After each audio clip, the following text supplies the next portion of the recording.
शिकारी दोस्त, ये क्या कर रहे हो? मुझे अमीर बनना है, वो भी आज ही। मुझे ये हीरा लेना ही होगा। एक बार की बात है, शाम के समय एक शिकारी जंगल में शिकार की तलाश में घूम रहा था। कैसा जंगल है ये? कोई जानवर मिल ही नहीं रहा। यहाँ तो आना ही बेकार गया। अचानक उसको सामने से एक शेर आता हुआ नजर आया। अरे बाप रे, शेर! उसे देखकर शिकारी डर गया और थर थर कांपने लगा। वो इतना डर गया कि उसके हाथ से बंदूक भी छूट गई और वो झाड़ियों में छिप गया। अरे यार, यहाँ तो कोई जानवर दिखा ही नहीं था। अब दिखा तो सीधा शेर। मैं तो हिरन ढूंढने आया था। शेर शिकारी के काफी करीब था और उसको सूंघने की कोशिश कर रहा था। शिकारी भगवान से यही प्रार्थना कर रहा था कि वो किसी को उसकी मदद के लिए भेजे। तभी एक सारस वहां आया। वो उड़ता उड़ता एक पेड़ के नीचे आ बैठा जहां शेर खड़ा था। अरे वाह, एक सारस! ऐसा कहते हुए शेर तेजी से सारस की तरफ बढ़ा, लेकिन सारस इतना चालाक था कि बार बार उड़ता और जमीन पर बैठ जाता। इसी तरह सारस शेर को काफी दूर ले गया और शिकारी की जान में जान आई। शुक्र है उस सारस का जो उसने शेर का ध्यान बटा दिया, वरना मैं तो आज मरने ही वाला था। ये कहकर शिकारी वहां से जाने लगा। तभी एक पक्षी जमीन पर आ गिरा। उसने देखा कि ये वही सारस था। सारस के सर पर एक हीरा लगा था और पेट में लकड़ी की एक टहनी फंसी थी, जिसकी वजह से खून निकल रहा था। अरे सारस, तुम तो वही हो ना जिसके पीछे अभी शेर लगा था? हाय रे मेरी फूटी किस्मत! शेर से जान बची तो शिकारी मिल गया। अब तो मैं नहीं बचने वाला। तुमको डरने की जरूरत नहीं है। कुछ देर पहले अगर वो शेर तुम्हारे पीछे ना जाता तो वो मुझे ही अपना शिकार बनाता। तुमने मेरी जान बचाई है, इसलिए मैं तुमको नहीं मारूंगा। अब मुझे ये बताओ कि तुम्हारे सर पर ये हीरा कैसा है और तुम्हारे पेट में ये लकड़ी कैसे लगी? अरे वही उस शेर से मस्ती करने के चक्कर में मैं एक सूखे पेड़ से जा टकराया और ये लकड़ी मुझे लग गई। रही बात इस हीरे की, तो तुम्हें बता दूं कि इसमें मेरी जान बसी है। जब तक ये मेरे सर पर है मैं मर नहीं सकता, चाहे कितना भी घायल हो जाऊं। इसीलिए तो इतने दर्द में भी जिंदा हूँ। तुम फिक्र मत करो, मेरी जान बचाई है तुमने। मैं तुम्हें इस दर्द से राहत दिला कर ही रहूंगा। ये कहकर शिकारी ने सारस के पेट से लकड़ी निकाली और फिर उसकी चोट पर मरहम लगाया। यहाँ तक कि उसने 2 दिनों तक सारस को अपने टेंट में ही रखा और सारस अब बिल्कुल स्वस्थ हो गया। प्यारे सारस, अब तुम ठीक हो चुके हो। मैं भी अपने गांव वापस जा रहा हूँ। कभी तुमसे मिलने का मन हुआ तो जरूर आऊंगा। ठीक है शिकारी दोस्त, जब चाहे चले आना, और अगर कभी मेरी जरूरत हो तो तुम मुझे पुकारना। इस हीरे में इतनी शक्ति है कि जब भी तुम मुझे पुकारोगे ये अपने आप चमकने लगेगा और मुझे तुम्हारी तरफ आने का रास्ता भी बताएगा। क्या कहा तुमने? मुझे यकीन तो नहीं हो रहा, लेकिन आजमा कर जरूर देखूंगा। अब मैं चलता हूँ। ये कहकर शिकारी वहां से चला गया।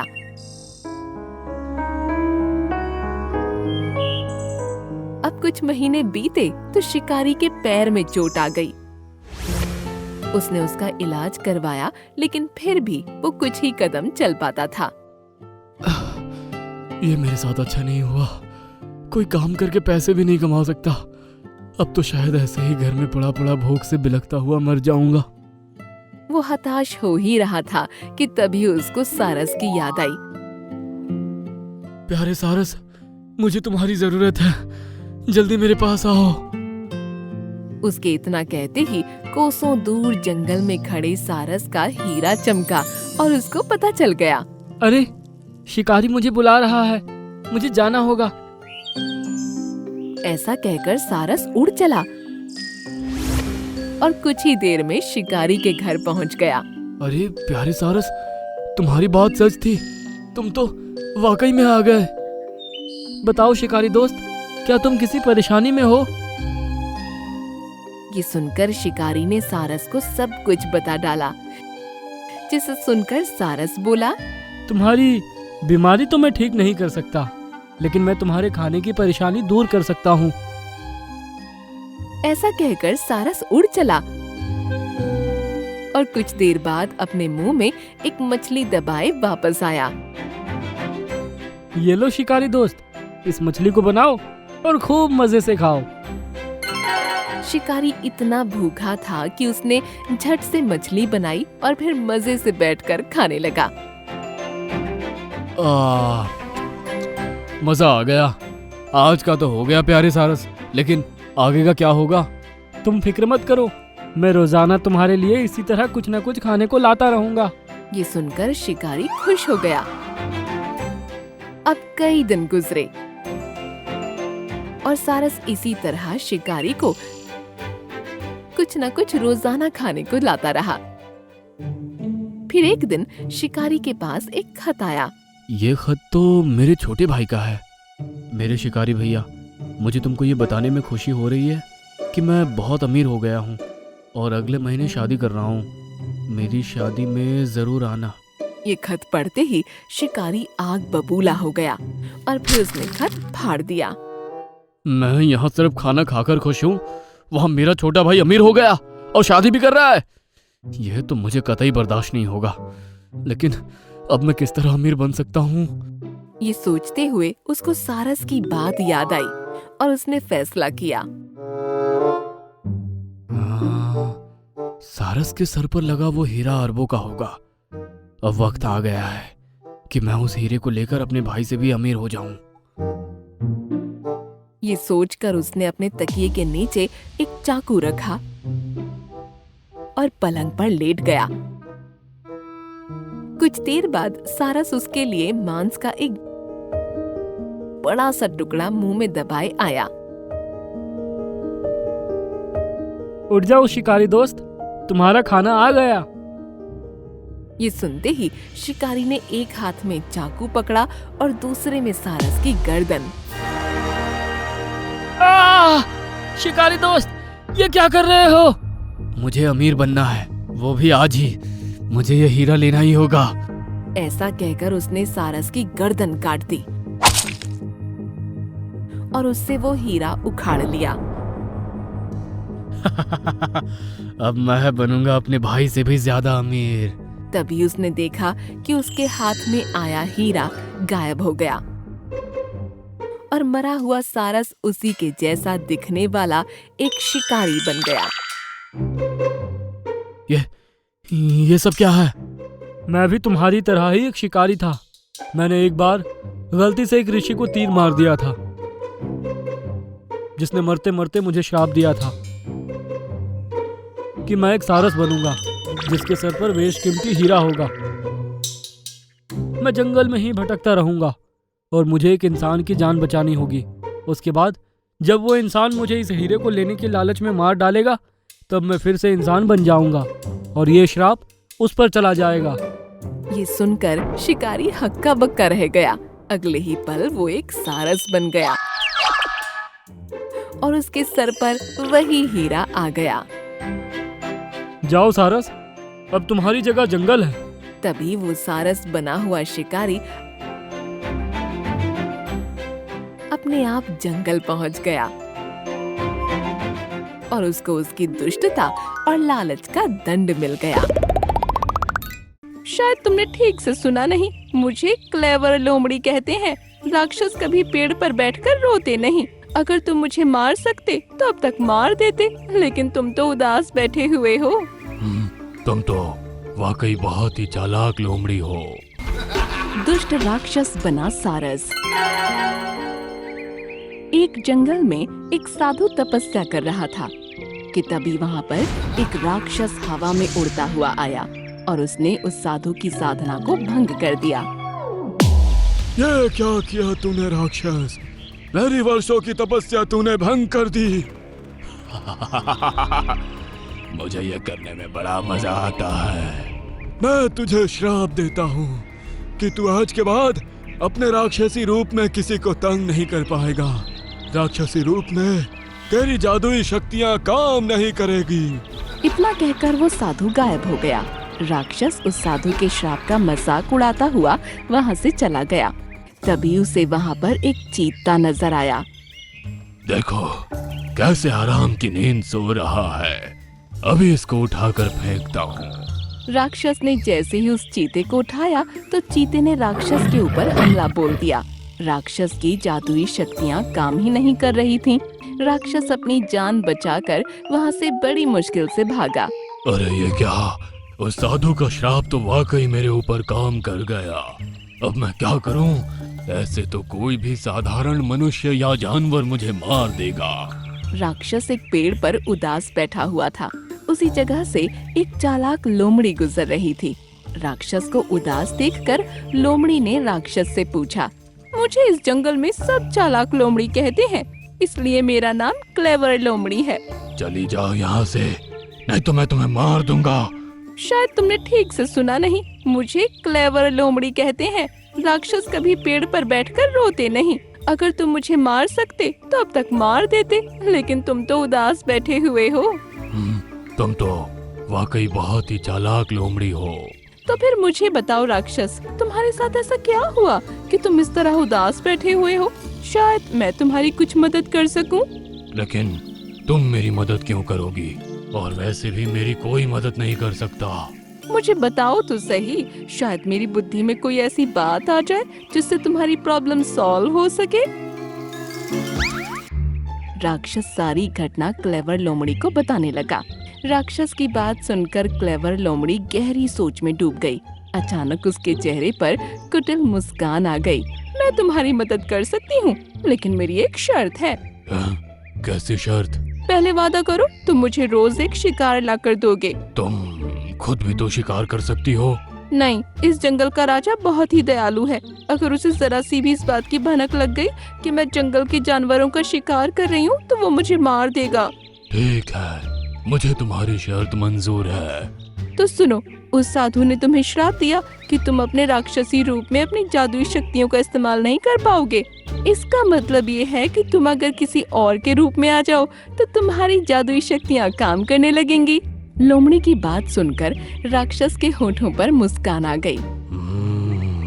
तुमने तो बिल्कुल सही कहा, ये बात तो मैंने सोची ही नहीं। तो फिर मैं जंगल के राजा शेर का रूप ले लेता हूँ और उसे मारकर जंगल का राजा बन जाता हूँ। फिर तुम जिसकी मर्जी चाहो उस जानवर का शिकार करना, तुम्हारा कोई कुछ नहीं कर पाएगा। ऐसा भूल कर भी मत करना। अगर तुमने ऐसा किया तो तुम उस साधु की दोबारा नजर में आ जाओगे। फिर वो तुम्हें ऐसा श्राप दे देगा कि तुम्हारी शक्तियाँ हमेशा हमेशा के लिए खत्म हो जाएंगी। तो फिर तुम ही बताओ, मैं किस जानवर का रूप धारण करूं? राक्षस की बात सुनकर लोमड़ी गहरी सोच में दोबारा डूबते हुए बोली, तुम एक ऐसे जानवर का रूप धारण कर लो जो देखने में बहुत सीधा साधा हो और जिससे सभी प्रेम करते हो। तुम सारस का रूप धारण कर लो। सारस से सभी जानवर प्रेम करते हैं, किसी को तुम्हारे ऊपर कोई शक भी नहीं होगा। लोमड़ी का सुझाव राक्षस को बेहद पसंद आया और उसने देखते ही देखते सारस का रूप धारण कर लिया।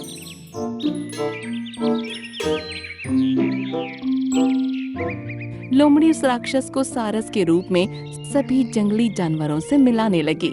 सारस को देखकर सभी जानवर बहुत खुश थे। जंगल के शेर ने सारस की बहुत प्रशंसा की और वह क्लेवर लोमड़ी से बोला, तुम्हारा ये दोस्त मुझे बहुत पसंद आया क्लेवर लोमड़ी, लेकिन मैं जंगल का राजा हूँ, इसलिए मेरा सवाल पूछना स्वाभाविक है। तुम्हारी सारस से दोस्ती कहाँ पर हुई? ये इस जंगल का तो नहीं है। ये बेचारा अनाथ है और दूसरे जंगल में रो रहा था और वहाँ के सभी जानवर इसको तंग कर रहे थे। मैं इसे अपने साथ जंगल में ले आई। आज से ये हमेशा मेरे साथ ही रहेगा।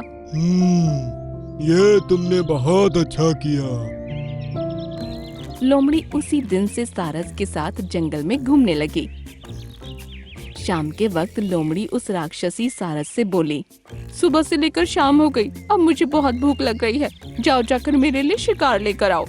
राक्षसी सारस को लोमड़ी का आदेश देना बिल्कुल भी पसंद नहीं आया, लेकिन वो चुपचाप वहाँ से चला गया। कुछ दूर चलने के बाद उसे एक बकरी का बच्चा नजर आया जिसका नाम गुल्लू था। गुल्लू सारस को देखकर बहुत खुश हो गया। क्या नाम है तुम्हारा? मेरा नाम गुल्लू है, क्या तुम मेरे साथ खेलोगे? तुम क्लेवर लोमड़ी के पेट में जाकर आराम से खेलना। इतना कहकर राक्षसी सारस ने अपनी चोंच से गुल्लू को पटक दिया। उसकी आंखों से लाल लाल किरण निकलने लगी। गुल्लू तुरंत वहीं पर मर गया। राक्षसी सारस गुल्लू को उठाकर लोमड़ी के पास ले गया। वाकई इस गुल्लू को देखकर तो मेरे मुंह में हमेशा पानी आ जाता था। तुमने तो पहले ही दिन मेरा मनपसंद व्यंजन लाकर मुझे दे दिया। मैं तुमसे बहुत खुश हूँ। लेकिन मुझे भी बहुत तेज भूख लगी है, मैं क्या खाऊं? अरे तुम अपने लिए भी शिकार करके ला सकते थे। वैसे तुम क्या खाते हो? मुझे इंसानों का मांस और खून पसंद है। अब इस जंगल में इंसान तो नहीं रहते, तुम्हें जानवर ही मिलेंगे। तुम एक काम करो, मोंटू हाथी का एक पुत्र है जो बेहद सीधा साधा है, बहुत ही तगड़ा भी है, जाओ जाकर उसका खून पी लो। राक्षसी सारस ने जाकर मोंटू हाथी के पुत्र को पकड़कर मार दिया और उसका खून पी गया। उस दिन के बाद जंगल में जानवर रहस्यमयी तरीके से गायब होने लगे। जंगल के सभी जानवर डरे डरे से रहने लगे, मगर क्लेवर लोमड़ी सारस के साथ खुलेआम जंगल में घूमती रहती। कुछ महीनों बाद मोंटू हाथी जंगल के राजा के पास आकर बोला, जल्द से जल्द इन रहस्यमयी हो रही हत्याओं का पता लगाइए महाराज, ऐसे तो सारा जंगल खत्म हो जाएगा। मेरी भी कुछ समझ में नहीं आ रहा मोंटू, मुझे तुम्हारे बेटे की मौत का बहुत अफसोस है। जंगल के सभी जानवर बहुत डरे डरे से रहते हैं महाराज। तभी मोंटू हाथी के दिमाग में एक विचार तेजी से कौंधा। लेकिन महाराज, क्लेवर लोमड़ी जंगल में बिंदास होकर घूमती रहती है। नहीं मोंटू, क्लेवर लोमड़ी बहुत ही बुद्धिमान है, मैंने उसे ही इस रहस्य का पता लगाने के लिए बोला है। मुझे लगता है महाराज कुछ गड़बड़ है। जब से ये सारस क्लेवर लोमड़ी के साथ इस जंगल में आया है, उस दिन के बाद से ही इस जंगल में रहस्यमयी तरीके से हत्याएं हो रही है और क्लेवर लोमड़ी भी दिन ब दिन मोटी ताजी होती चली जा रही है। तुम अभी जाओ मोंटू हाथी, मैं इस मामले को जल्द सुलझा दूंगा। उस दिन के बाद जंगल का राजा चुपके से क्लेवर लोमड़ी और सारस पर नजर रखने लगा। और एक दिन जंगल के राजा ने क्लेवर लोमड़ी और राक्षसी सारस के बीच की बातचीत सुन ली। इसका मतलब मोंटू हाथी सही बोल रहा था, ये सारस के रूप में एक राक्षस है, इसे अपनी बुद्धि से ही मारना होगा। अगर मैं डायरेक्ट इसके ऊपर हमला करूंगा तो ये मुझे हरा देगा। एक दिन राक्षसी सारस टहल रहा था कि तभी जंगल का राजा शेर वहाँ पर आकर बोला, मैं जानता हूँ कि तुम एक राक्षस हो। अच्छा, तो तुम मेरा राज जान गए हो, फिर तो तुम्हारी मौत निश्चित है। अगर मुझे अपनी मौत का खौफ होता तो मैं तुम्हें कभी बताने नहीं आता। मैं तो केवल तुम्हें ये बताने आया हूँ कि तुम एक राक्षस हो। तुम्हारे नाम से इंसान और जानवर सभी डरते हैं, मगर तुम एक मामूली लोमड़ी की गुलामी कर रहे हो।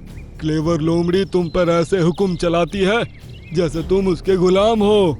तुम क्या चाहते हो? मैं जंगल छोड़कर जा रहा हूँ, तुम मेरा रूप धारण करके इस जंगल पर राज करना और क्लेवर लोमड़ी को खत्म कर देना, नहीं तो वो अपनी चालाकी से तुम्हें किसी दिन मरवा देगी। हाँ। इतना कहकर जंगल का राजा वहाँ से चला गया। राक्षसी सारस क्रोधित होकर क्लेवर लोमड़ी के पास जाकर बोला, तुम्हारा समय खत्म होने को आ गया क्लेवर लोमड़ी, तुमने मुझ पर बहुत हुक्म चला लिया। जंगल का राजा शेर इस जंगल को छोड़कर जा रहा है, अब मैं उसकी जगह यहाँ पर हुकूमत करूँगा, तो मुझे तुम्हारी क्या जरूरत है? क्लेवर लोमड़ी उससे कुछ कह पाती कि तभी राक्षसी सारस ने उसे मार दिया, मगर अगले ही पल एक तीर सारस की गर्दन में जाकर घुस गया। राक्षसी सारस की तुरंत वहीं पर मौत हो गई और वो तीर किसी और ने नहीं बल्कि उसी साधु ने मारा था। मैं आपका जीवन भर आभारी रहूंगा। अच्छा हुआ तुमने मुझे समय रहते हुए बता दिया, नहीं तो ये राक्षस ना जाने कितने जानवरों का रूप परिवर्तित करके जानवरों को मार देता। उसके बाद फिर ये इंसानों को भी मारता। साधु वहाँ से चला गया। आपको ये साधु कहाँ मिले? जब तुम मेरे पास से गए थे तब मैं बहुत ही गहरी सोच में जंगल में जा रहा था। वहीं पर मुझे ये साधु मिले। मैंने इन्हें अपने जंगल की परेशानी बताई। क्लेवर लोमड़ी को मरवाने का आइडिया भी साधु महाराज का ही था। उस दिन के बाद जंगल के सभी जानवर खुशी खुशी रहने लगे।